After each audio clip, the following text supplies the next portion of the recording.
You think you're being kind. You think you're being loving. You think you're saving the relationship. But every time you silence your needs, every time you hide your feelings, and every time you make yourself smaller to keep someone else comfortable, you abandon yourself a little bit more. And over time, you don't even recognize who you are anymore. Today I'm going to show you why you keep abandoning yourself in relationships and how to finally start coming back home to yourself. Self-abandonment doesn't start because you're weak. It starts because you were trained to survive. You grew up in an environment where love was conditional. Speaking your truth caused conflict. Being difficult meant losing approval or love. Then, somewhere deep inside, you made a choice. It's safer to hide who I am than risk losing connection. And so you learned how to smile when you wanted to cry, how to stay silent when you wanted to scream, and how to adjust and compromise until your own needs disappeared. You didn't choose self-abandonment because you wanted to. You chose it because at the time it felt like survival. But what saved you back then is suffocating you now, because real love, healthy love, doesn't require you to erase yourself. Here's how to know if you're abandoning yourself. Firstly, you feel guilty for having needs. You apologize for asking simple things: time, respect, affection. You tell yourself, maybe I'm expecting too much. You stay silent to avoid conflict. You bite your tongue. You let it go, not because it's truly okay with you, but because you're scared of rocking the boat. You tolerate disrespect.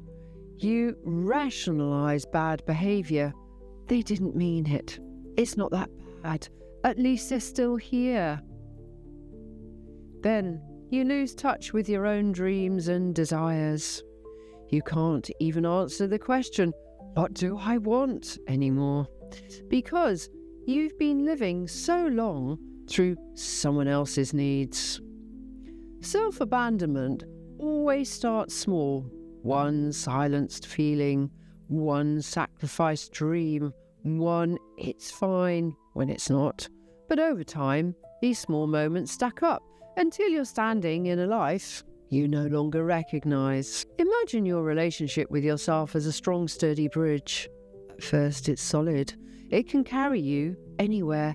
But every time you betray your own feelings, every time you ignore your own needs, you chip away a little piece of that bridge. A small crack here, a missing plank there, a rusty nail left unfixed.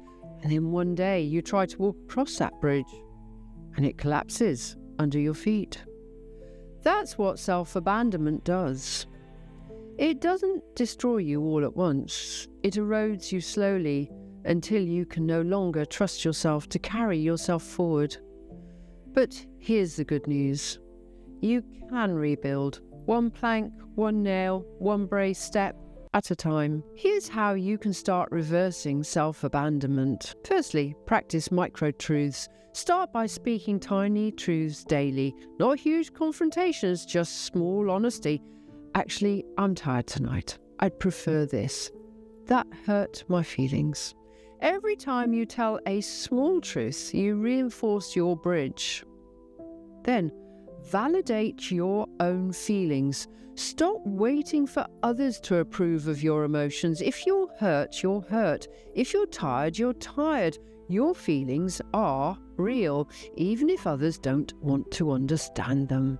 And then remember who you were before the fear, before the guilt, before the silence. What did you love? What lit you up?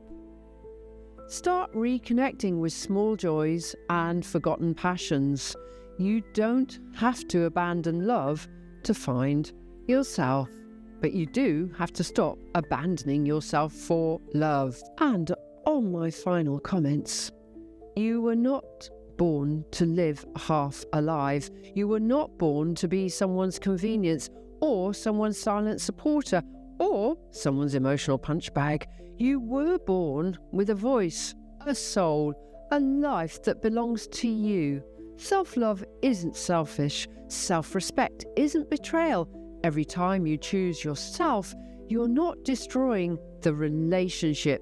You're saving the only relationship you'll have for the rest of your life, the one you have with yourself.